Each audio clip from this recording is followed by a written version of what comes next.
नमस्कार दोस्तों, मैं दिलीप कुमार। दोस्तों, बिहार से बाहर कुछ राज्यों में सीधे तौर पर यानी प्रत्यक्ष रूप से डोमिसाइल लागू है, जबकि कुछ राज्यों में अप्रत्यक्ष रूप से डोमिसाइल लागू है। प्रत्यक्ष रूप से डोमिसाइल जहां लागू है वहां बिहार के अभ्यर्थी तो कुछ बहालियों में फॉर्म ही नहीं भर सकते, जबकि कुछ राज्यों में अप्रत्यक्ष रूप से डोमिसाइल लागू है। अप्रत्यक्ष रूप से डोमिसाइल का मतलब कि वहां का सिलेबस ऐसा बनाया गया है जिससे उस राज्य के अभ्यर्थियों को फायदा होता है। वहां की परीक्षा प्रक्रिया इस तरह की है कि उस राज्य के अभ्यर्थियों को फायदा होता है और बाहर के अभ्यर्थियों को नुकसान होता है।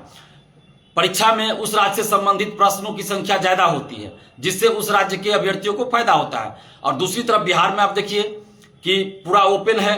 टीआरई 1 में डोमिसाइल पहले लागू किया गया, लेकिन फिर हटा दिया गया। और यहाँ कुछ परीक्षाओं में तो ऐसा है कि बिहार से संबंधित प्रश्नों की संख्या कभी एकदम नहीं, बिल्कुल नहीं होता है, तो कभी 2-4 क्वेश्चन पूछा जाता है। तो इसके चलते बिहार के अभ्यर्थियों को नुकसान हो रहा है। बिहार में जनसंख्या भी ज्यादा है, रोजगार का एकमात्र सबसे बड़ा साधन सरकारी नौकरी है। यहाँ उद्योग धंधा नहीं है, फैक्ट्रियां नहीं है। जो भी फैक्ट्रियां पहले थी सारा बंद हो चुका है। और रोजगार का जब सबसे बड़ा साधन और एकमात्र साधन सरकारी नौकरी है, और उसमें भी बाहर के लोग ज्यादा आ जा रहे हैं, तो इससे बिहारी अभ्यर्थियों को नुकसान हो रहा है। बिहार में बेरोजगारी बढ़ रही है और यहाँ शिक्षित बेरोजगारी ज्यादा बढ़ रही है। और दूसरी बात यह भी है कि बिहार में वैकेंसी तो आ रही है, बहुत ज्यादा वैकेंसी आ रही है, लेकिन बिहार से बाहर अन्य राज्यों में वैकेंसी नहीं आ रही है, बहुत कम आ रही है। अगर आ भी रही है तो कुछ राज्यों में वैकेंसी नहीं आ रही है, कुछ राज्यों में आ रही है तो बहुत कम आ रही है। जिसके चलते क्या हो रहा है, बिहार से बाहर कई राज्यों के अधिकतर स्टूडेंट बिहार में फॉर्म भरने लगे हैं और यहाँ उनका सिलेक्शन भी हो जाता है, जिसके चलते बिहारी अभ्यर्थियों को नुकसान हो रहा है। और अब देखिए बीपीएससी के कुछ अधिकारी कुछ समय पहले आप देखिएगा कई अधिकारी यूपी कैडर के रहे हैं, यूपी के निवासी भी रहे हैं। और अभी टीआरई 1 में भी आप देखिए, टीआरई 2 में देखिए, टीआरई 3 में देखिए, यूपी वाले का सिलेक्शन ज्यादा हुआ है। जनरल कैटेगरी में आप देखिएगा तो ज्यादा हुआ है। और आरटीआई से जो डाटा आया है उसमें ये चीज आया है कि कुछ क्लास में कुछ सब्जेक्ट में ऐसा हुआ है जनरल कैटेगरी में कि बिहार के अभ्यर्थियों को जितना सिलेक्शन हुआ है उससे कई गुना ज्यादा बिहार से बाहर के अभ्यर्थियों का सिलेक्शन हुआ है। और वो भी आप जानते हैं किस राज्य का हुआ है। तो ये जांच का विषय है कि आखिर ऐसा क्यों हो रहा है। क्या कोई गिरोह तो काम नहीं कर रहा है इसके पीछे, कोई धांधली सेटिंग का तो नहीं इसमें चल रहा है कुछ खेल। ये भी जांच होना चाहिए और डोमिसाइल लागू होना चाहिए। बिहार में भी डोमिसाइल लागू होना चाहिए। प्राथमिक शिक्षा मातृभाषा में देनी होती है। आंध्र प्रदेश से, तमिलनाडु से, पश्चिम बंगाल से जो यहाँ शिक्षक बन गए वो क्या बच्चों को पढ़ाएंगे? क्या वो वार्तालाप कर पाएंगे? क्या बच्चे उनकी भाषा समझेंगे या बच्चों की भाषा वो समझेंगे? बिल्कुल नहीं। तो फिर क्या मतलब रह गया? इसलिए प्राइमरी एजुकेशन में 100% यानी 100% डोमिसाइल लागू हो और उसके ऊपर के क्लास में 90% डोमिसाइल लागू हो।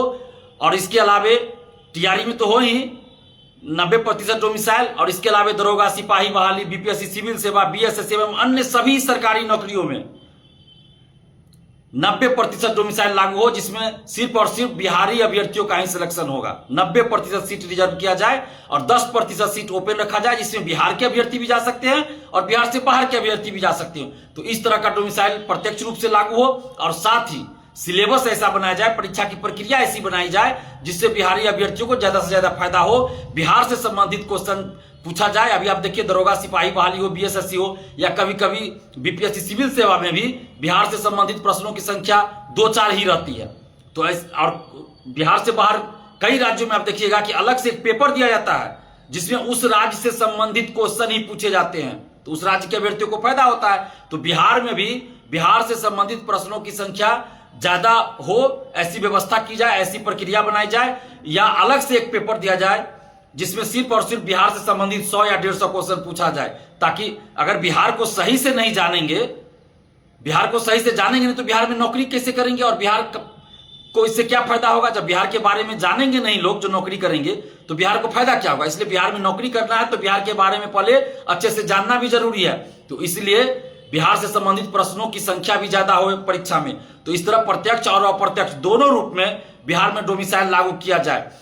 बिहार के समस्त अभ्यर्थियों की ये मांग है, समस्त स्टूडेंट्स की ये मांग है कि बिहार में डोमिसाइल, सरकारी नौकरियों में डोमिसाइल लागू किया जाए। और डोमिसाइल लागू करने की मांग को लेकर 5 जून को हम लोग पटना में महाआंदोलन करने जा रहे हैं। आज टेलीग्राम ग्रुप में सुबह में हम लोगों की मीटिंग हुई जिसमें यह तय हुआ कि 5 जून को पटना में महाआंदोलन किया जाए डोमिसाइल की मांग को लेकर। 5 जून की तिथि इसलिए निर्धारित की गई है क्योंकि 5 जून ऐतिहासिक है छात्र आंदोलन के लिए।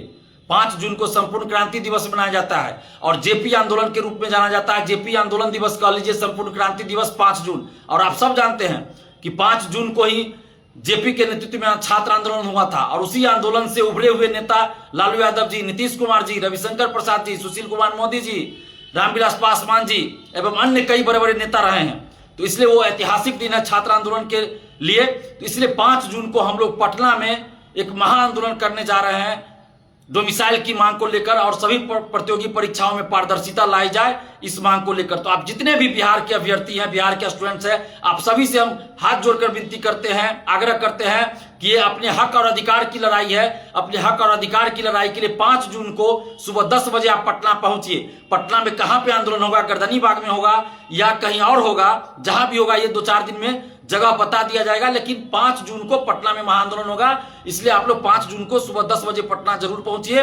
ये आपके अधिकार की लड़ाई है। और हम एक बात और कह दें कि हम बाहरी का विरोध नहीं कर रहे हैं। ऐसा नहीं कि हम बाहरी का विरोध कर रहे हैं, नहीं, हम सभी हिंदुस्तानी हैं, भारतीय हैं। लेकिन चूंकि बिहार में आप जानते हैं बेरोजगारी ज्यादा है, फैक्ट्रियां नहीं है, तो अपने हक और अधिकार के लिए हम लोग चाहते हैं कि बिहारियों के लिए कुछ रिजर्व किया जाए। क्योंकि अन्य राज्यों में बिहार के अभ्यर्थी फॉर्म नहीं भर पाते या फॉर्म भी भरते तो वहां उनका सिलेक्शन नहीं होने दिया जाता है। तो ये बिहारी अभ्यर्थियों के हक और अधिकार की लड़ाई, हम लोग किसी का विरोध नहीं कर रहे हैं।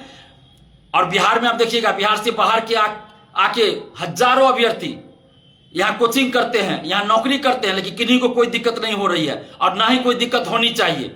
हम लोग आपसी भाईचारा बनाकर रखेंगे, हम सभी भारतीय हैं। लेकिन चूंकि ये हम लोग के हक और अधिकार की लड़ाई है तो जो मिसाइल की मांग हम लोग कर रहे हैं, तो 5 जून को आप सभी बिहारी अभ्यर्थी पटना पहुंचिए सुबह 10 बजे। धन्यवाद, जय हिंद।